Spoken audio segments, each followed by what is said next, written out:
the phenomena of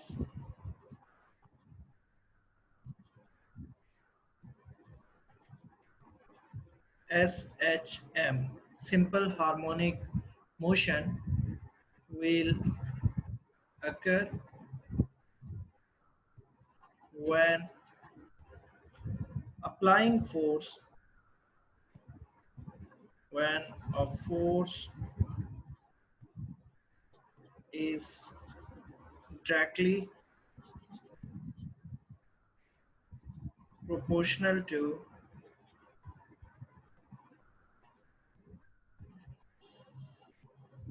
displacement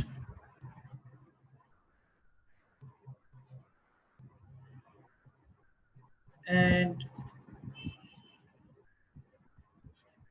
directed towards mean point.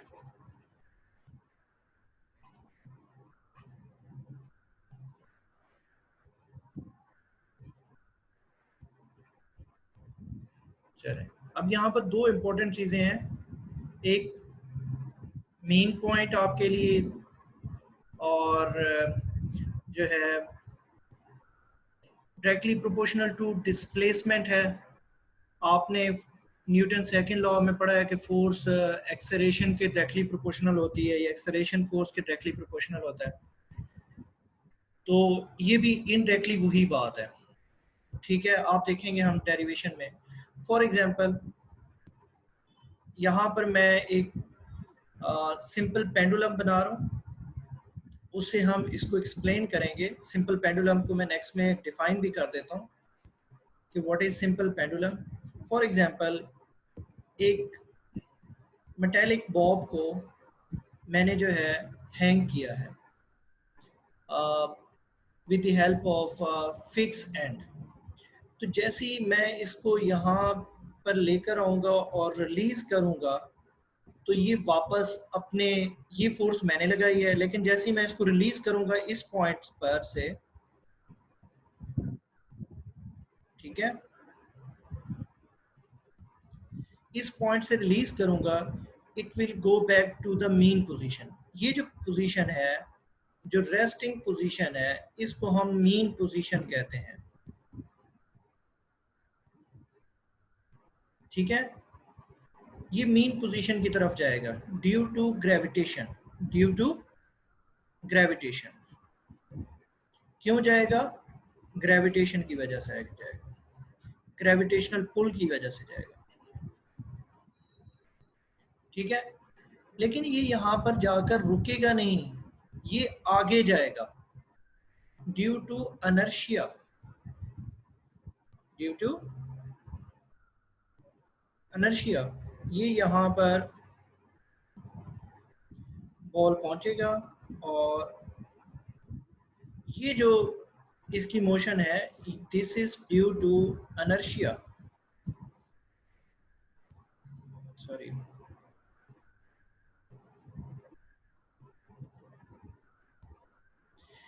क्यों आगे जा रहा है? ड्यू टू इनर्शिया, कि जब कोई चीज मूव कर रही है, इट वांट टू मूव, ठीक है, it want to continues its state of motion.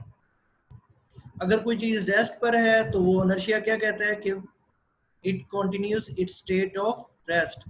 अगर उसकी स्टेट को चेंज करे तो वो रेजिस्ट करती है। फॉर एग्जांपल ये बॉल मूव कर रहा है तो ये मूव करना चाहता है, अगर कोई इसको रोकना चाहेगा तो रेजिस्ट करेगी, एट द एंड ये रुक जाएगी क्योंकि इसके ऊपर फिर से ग्रेविटेशनल पुल लगना शुरू हो गया है। जो चीज ऊपर जाएगी उसको, जैसे आप एक बॉल को ऊपर थ्रो करते हैं, वो चली तो जाती है ड्यू टू योर फोर्स। आप एक बॉल को ऊपर थ्रो करते हैं तो वो जाती है, लेकिन एक पॉइंट पे आके रुक जाती है, फिर वापस नीचे आना शुरू हो जाती है ड्यू टू, अब ये जा रही थी, आपने फोर्स लगाई है, लेकिन उसके ऊपर नीचे की तरफ भी एक फोर्स लग रही है जो कि ग्रेविटेशनल फोर्स है, और वो उसको आहिस्ता आहिस्ता उसकी स्पीड को स्लो डाउन करेगी और एट द एंड उसकी स्पीड क्या हो जाएगी? जीरो, ठीक है, और फिर वो वापस नीचे की तरफ उसको लाना शुरू कर देगी। Same like here. तो यहाँ पर हमें देखना होगा कि हम जितनी फोर्स लगाएंगे, पहले हम इस डेफिनेशन को देखते हैं कि जितनी फोर्स लगाएंगे उतना ये दूर जाएगा।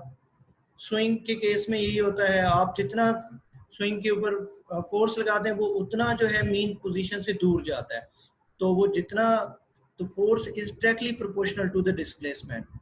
अब दूसरी बात, force is directed towards the mean point, force is directed towards the mean point।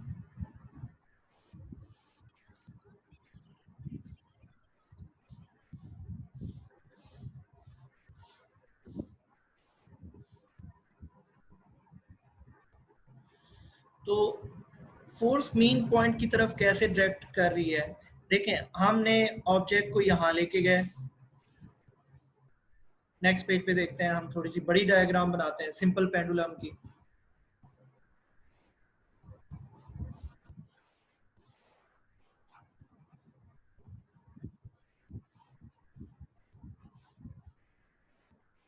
What is simple pendulum? हम इसकी डेफिनेशन भी लिख सकते हैं।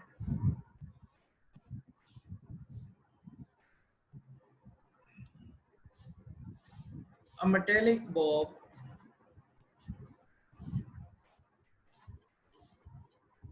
जो बॉल की तरह की होती है, ठीक है, स्फेयर होती है। A metallic bob attached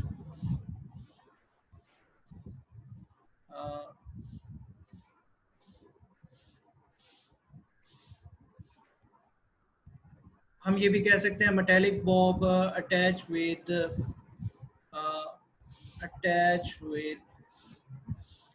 inextensible string।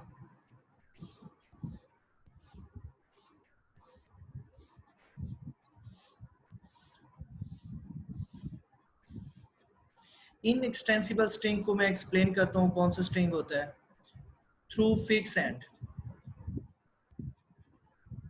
Through fix and, ठीक है। अब हम बात करते हैं इनएक्सटेंसिबल, जो स्ट्रेच ना हो सके, ठीक है, एक्सटेंड ना हो सके, स्ट्रेच ना हो सके, ठीक है, नॉट स्ट्रेचेबल।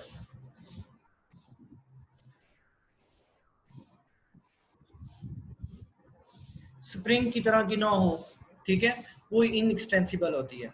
चले अब हम डायग्राम बनाते हैं और इसको एक्सप्लेन करते हैं। फॉर एग्जांपल हमारे पास ये एक मेटेलिक बॉब है, ये वो इनएक्सटेंसिबल स्ट्रिंग है, ये फिक्स एंड है। फिक्स एंड को हम करने के लिए इस तरह की लाइन ड्रॉ कर लेते हैं कि ये फिक्स एंड है, ठीक है। यहाँ से हमने इसको हैंग किया है मेटेलिक बॉब को, ओके। तो its mass, it's very massive. अब जैसे ही यहाँ से इसको हम डिस्प्लेस करते हैं, एक न्यू पॉइंट पे लेकर आते हैं,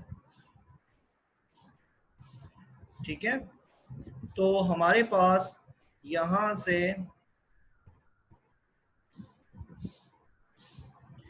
अब मैंने इसका डिस्प्लेसमेंट कहाँ, यहाँ पर डिस्प्लेसमेंट 0 है क्योंकि ये मीन पॉइंट है। डिस्प्लेसमेंट होगा away from the mean point. इसको अगर मैं यहाँ लेके जाता हूँ, जितना दूर लेके जाऊंगा उतना डिस्प्लेसमेंट होगा, लेकिन डिस्प्लेसमेंट की डायरेक्शन इधर है, और फोर्स जैसे ही इसको मैं छोड़ूंगा ये वापस आएगा अपने मेन पॉइंट की तरफ। फोर्स इधर को है, टुवर्ड्स द मेन पॉइंट, ठीक है। इसी तरह अगर हम बात करते हैं इस पॉइंट की,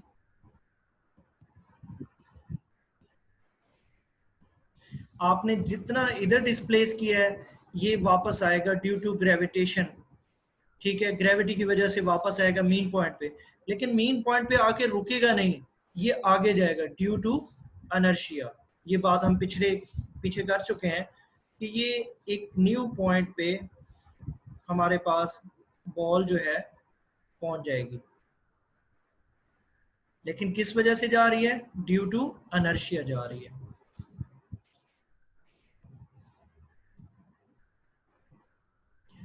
ओके, यहाँ तक क्लियर है? कोई प्रॉब्लम है तो बताएं बेटा।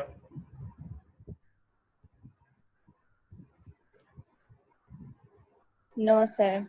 हाँ जी। अब मैं डेरिवेशन की तरफ आता हूँ। Force is directly proportional to displacement, लेकिन मैंने यहाँ माइनस साइन लगाया है। माइनस साइन का मतलब है कि फोर्स और डिस्प्लेसमेंट की डायरेक्शन क्या है, अपोजिट है।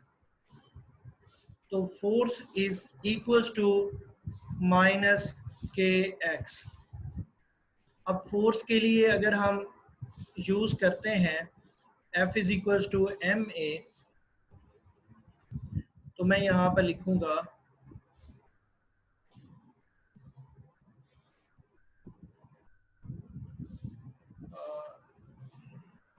यहाँ पर हम एम ए की बजाय एम जी लिखेंगे हम,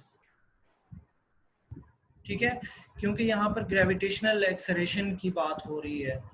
आप अभी फिलहाल मैं जो प्रीवियस केस था उसके अकॉर्डिंग हमने एम ए लिखा था, लेकिन यहाँ पर हम एम जी लिखेंगे, ठीक है। इसी तरह यहाँ पर कांस्टेंट जो है वो वहाँ पर स्प्रिंग था, तो यहाँ पर मैं एल यूज करूँगा।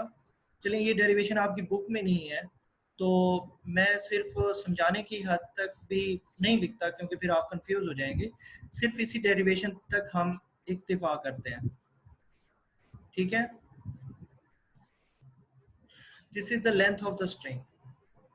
अब हम कुछ बातें कर लेते हैं जो कि आपको इस टॉपिक को बुक से आपने प्रिपेयर करना है, तो आपको बुक से पता हो इस पॉइंट पर इसकी वेलोसिटी क्या होगी।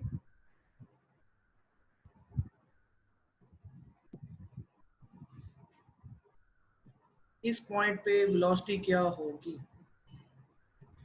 यहाँ पर वेलोसिटी जीरो होगी, क्योंकि ये एक दफा आएगा रुक जाएगा।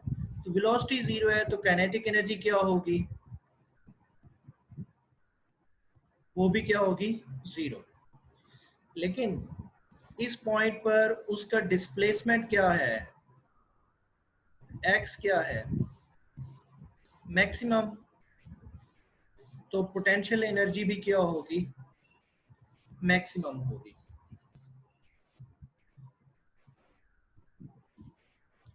दूसरी बात, यहाँ पर एक्सेलरेशन क्या हो रहा है, प्रोड्यूस हो रहा है या नहीं हो रहा। वेलोसिटी यहाँ से कुछ ना कुछ वेलोसिटी आएगी। जैसे आपने नाइन्थ में सेकंड चैप्टर में इस तरह के न्यूमेरिकल किए थे कि एक बॉल को ऊपर थ्रो करते हैं और वो वापस ऊपर जाके वेलोसिटी जीरो होती है, लेकिन जब वो नीचे आता है तो वेलोसिटी चेंज हो रही है, तो एक्सेलरेशन होता है। एक्सेलरेशन जीरो नहीं होता, इस पॉइंट पर एक्सेलरेशन जीरो नहीं होता, एक्सेलरेशन प्रोड्यूस होता है, मैक्सिमम होता है। Acceleration is maximum, acceleration is maximum. तो ये तीन बातें आपने बतानी है। यहाँ पर मीन पॉइंट पे आ जाते हैं कि मीन पॉइंट पे क्या क्या हमारे पास जो है, यहाँ पर डिस्प्लेसमेंट जीरो है, तो पोटेंशियल एनर्जी भी क्या होगी, पोटेंशियल एनर्जी भी जीरो होगी,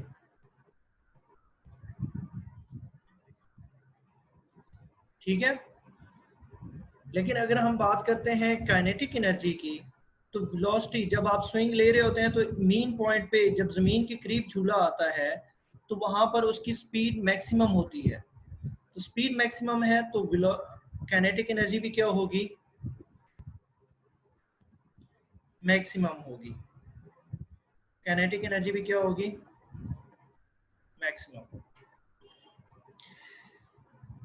लेकिन यहाँ पर एक्सेलरेशन क्या होगा, जीरो।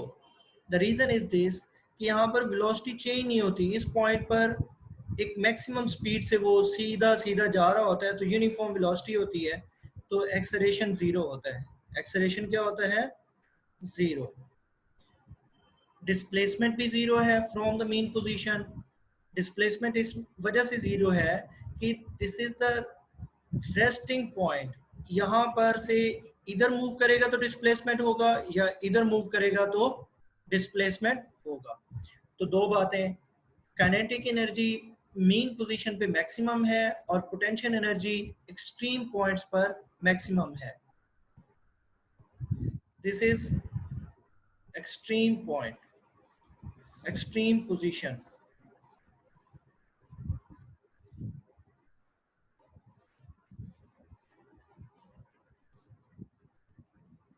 और ये जो पोजीशन है ये क्या है, मीन पोजीशन।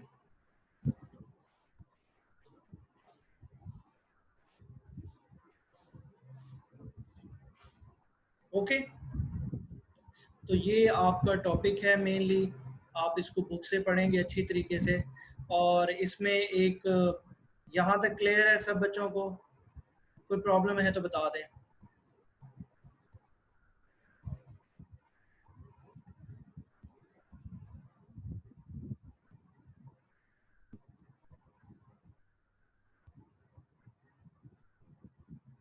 नो सर, ठीक है, गुड। अब हम थोड़ा सा आगे चलते हैं और मैं इनको रेस करने लगा हूँ।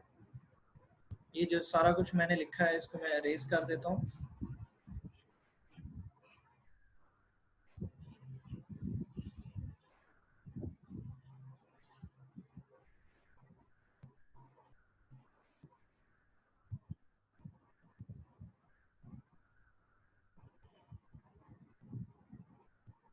अब देखें कि अगर इस पॉइंट की हम बात करें तो यहाँ पर टेंशन अपवर्ड है और वेट डाउनवर्ड है, ठीक है। वेट क्या है, डाउनवर्ड, और टेंशन अपवर्ड।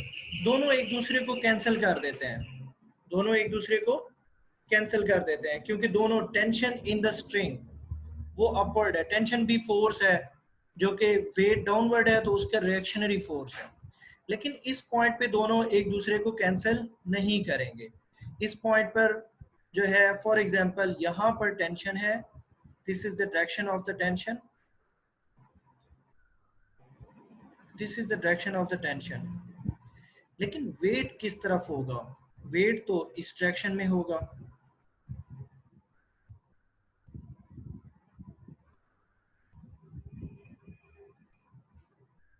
तो वेट के हम दो कंपोनेंट्स बना लेते हैं, ठीक है। वेट इज अ फोर्स और नॉट। वेट एक फोर्स होती है कि नहीं होती बेटा? अगर यहाँ पर हम लिखते हैं वेट के लिए W, तो इसके दो कंपोनेंट्स होंगे, एक हॉरिजेंटल कंपोनेंट और एक उसका वर्टिकल कंपोनेंट, ठीक है। इसको हम WX बोलेंगे और इसको WY बोलेंगे, ठीक है।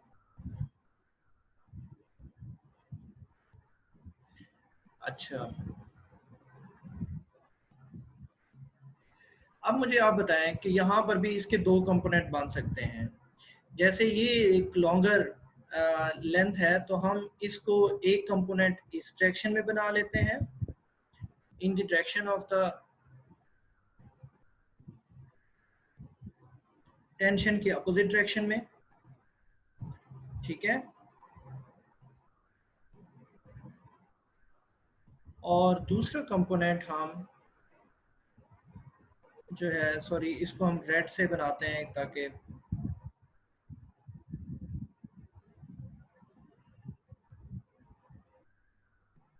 ठीक है, और इसको हम येलो से बना देते हैं।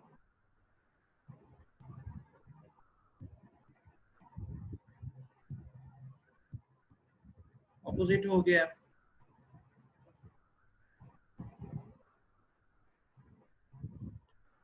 ठीक है, अब सही है।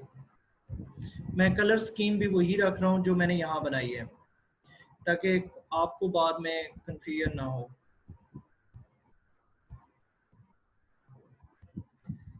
तो हमारे पास फोर्सेस हैं W का, दिस इज येलो कंपोनेंट कौन सा है, X कंपोनेंट।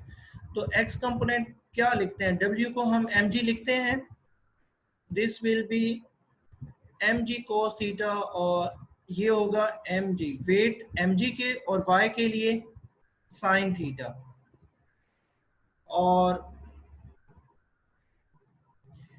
W के लिए mg वेट mg की इक्वल होता है, मैंने प्रीवियस भी यही लिख रहा था, फोर्स को हम mg लिख रहे थे, और x कंपोनेंट के लिए क्या होता है, cos थीटा।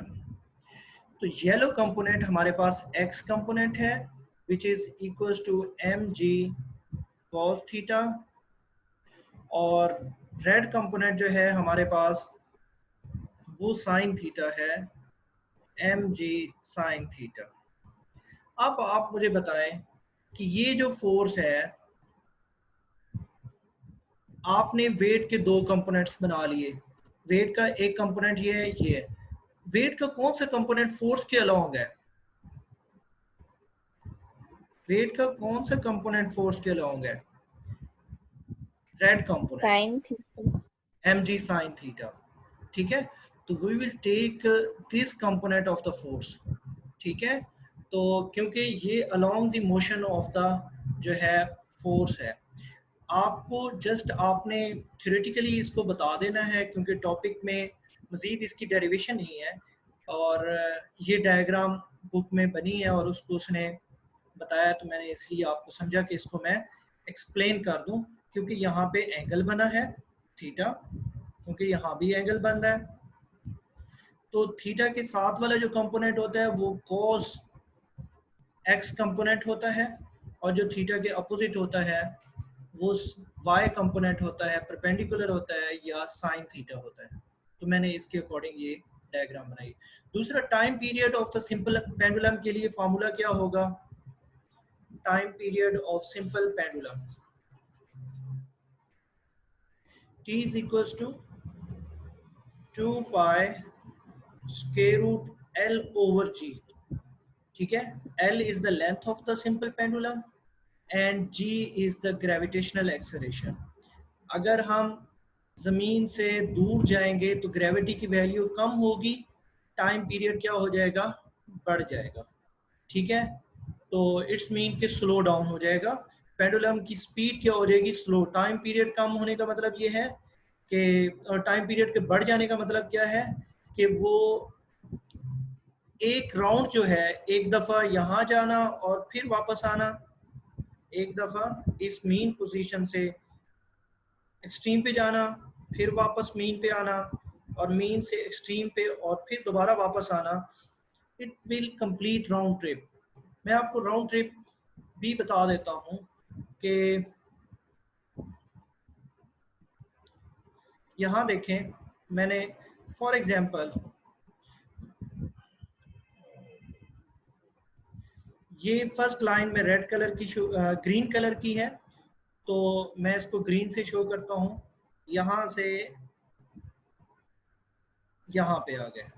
सेकेंड लाइन हम कर लेते हैं येलो के साथ, ये दोबारा से एक्सट्रीम से मीन की तरफ आएगा, ये एक्सट्रीम है तो दोबारा से किस पे आ गया है? मीन पे आ गया। This is the mean line. ठीक है, ये मीन से एक्सट्रीम पे गया था, मीन से एक्सट्रीम, और फिर एक्सट्रीम से दोबारा किस पे आ गया? मीन पे आ गया, ये आ गया। अब यहाँ से ड्यू टू अनर्शिया फिर आगे कहाँ जा रहा है? एक्सट्रीम की तरफ। तो हम इसको कर लेते हैं रेड कलर से।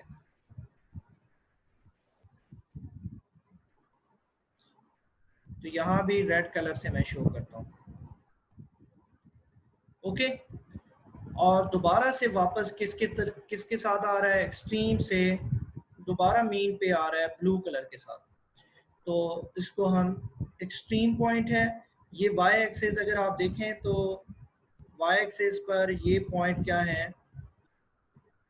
एक्सट्रीम है। तो एक्सट्रीम पॉइंट से दोबारा किस पे आना है? Mean point. अब आप देखें कि ये जो मीन से एक्सट्रीम, एक्सट्रीम से मीन, मीन से एक्सट्रीम, एक्सट्रीम से mean, a complete one round trip. ये देखें एक राउंड ट्रिप बना है कि नहीं बना? एक कंप्लीट साइकिल बना है। तो मैं जो फ्रीक्वेंसी की डेफिनेशन कर रहा था, number of cycles in 1 second is called frequency, तो वो ये कर रहा था, या number of round trips in 1 second is called frequency. तो हम इस तरीके से, इस तरह वेव को भी हम नेक्स्ट कर लेंगे, नेक्स्ट चैप्टर में इससे रिलेट करेंगे सर्कल से। दूसरी चीज़ यहाँ पर मैं ये बताना चाहता हूँ टाइम पीरियड के हिसाब से, कि ये एक जो कंप्लीट राउंड ट्रिप है, अगर ये आप हाइट पे जाते हैं तो पेंडुलम क्या हो जाएगा, ग्रेविटी कम हो जाएगी तो पेंडुलम स्लो हो जाएगा, आहिस्ता आहिस्ता चलेगा। ठीक है, तो आहिस्ता आहिस्ता चलेगा तो टाइम ज़्यादा लगेगा, टाइम पीरियड बढ़ जाएगा। ठीक है, अगर आप जो है अर्थ पर होंगे, ग्रेविटी की वैल्यू 10 होती है, तो अगर ग्रेविटी की वैल्यू ज़्यादा है, जी की वैल्यू ज़्यादा है तो टी कम होगा।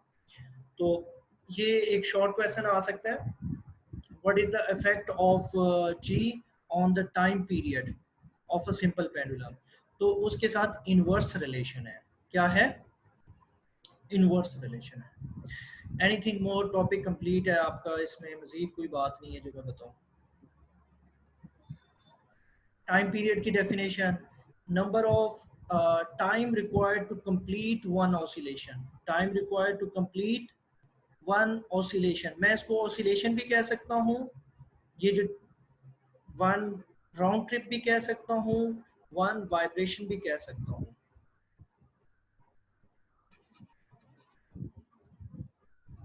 ऑसिलेशन, वाइब्रेशन, और क्या नाम कह सकता हूँ, राउंड साइकिल। ठीक है, तो आप अपने घर में जो खड़ी हुई घर में बाईसाइकिल खड़ी है या मोटरसाइकिल खड़ी है, उसको हम इसलिए साइकिल कहते हैं कि उसमें ये दो व्हील होते हैं जो कि साइकिल होते हैं, तो इसलिए हम बाई साइकिल कहते हैं, बाई मीन टू। ठीक है, तो it's a one round trip या वन साइकिल या वन ऑसिलेशन या वन वाइब्रेशन, तो इसके डिफरेंट नेम है। तो बेसिक ऑब्जेक्टिव मैं थोड़ा सा रिवाइज कर देता हूँ, हमारे पास क्या था, simple harmonic motion, harmonic mean repeat करना। ठीक है, ऐसी मोशन जो बार बार रिपीट करे, तो ये देखें अपनी मीन पोजीशन से बार बार आ रहा है, तो इस वजह से हम इसको कौन सी मोशन कह रहे हैं, हार्मोनिक मोशन कह रहे हैं कि अपनी मीन पोजीशन से आगे पीछे बार बार हो रहा है। लेकिन उस मोशन को SHM कहेंगे जिसमें force directly proportional to the displacement हो and directed towards the mean position हो। फोर्स यहाँ भी मीन पोजीशन की तरफ है, यहाँ से भी मीन पोजीशन की तरफ है। ठीक है, दोनों तरफ से, एक्सट्रीम से, जैसे ही ऑब्जेक्ट एक्सट्रीम पे जाता है तो उसको दोबारा आप स्विंग को एक्सट्रीम पोजीशन पे लेके जाएं, छोड़ेंगे कहाँ पर आएगा, मीन पोजीशन पर आएगा। तो स्विंग की जो मोशन है वो सिंपल हार्मोनिक मोशन है। ठीक है, दिस इज द एग्जांपल। इसको हमने सिंपल पेंडुलम में, वॉल क्लॉक में सिंपल पेंडुलम लगा होता है, उसकी मोशन भी जो है कौन सी मोशन है, सिंपल हार्मोनिक मोशन है। सिंपल हार्मोनिक मोशन को या सिंपल पेंडुलम को टाइम कैलकुलेट करने में यूज कर सकते हैं। ठीक है, एनी क्वेश्चन?